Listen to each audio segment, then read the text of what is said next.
everyone, nandito po ngayon ako sa Baler, Quezon. Yan po. Ito po ang dagat. There we go. Yan po. Low tide po siya ngayon, kaya medyo malayo po ang ano ng dagat ngayon. Yan na. So nice po dito. Ang sarap. Ano, magtampisaw nga lang muna po ako. Yan, ahin po natin.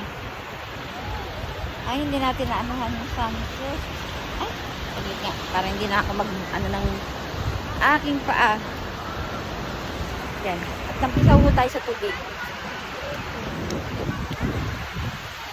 Yan. Ay, sis ko. Ganda-ganda po dito. Wow! Ganda-ganda po. Look at that. Ang sarap maligo. Malakas po ang alon niya, pero hindi pa gaanong kalakasan. Yan o. Hindi na ako ano pa malayo. Very nice.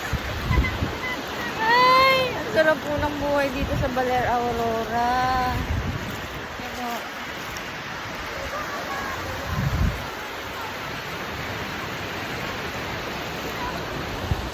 Ganda-ganda po dito ngayon. Yan ho, nag-i-enjoy po ang aking pagbabakasyon dito sa Pilipinas. Yeah. Okay. Yan lang po ngayon. At samahan niyo po ako sa pag-travel po dito sa Baler, Aurora. So, ito po ang aming first day dito. Kaya, see you on sa mga next trip po namin. Okay, thank you and God bless you all. Bye-bye.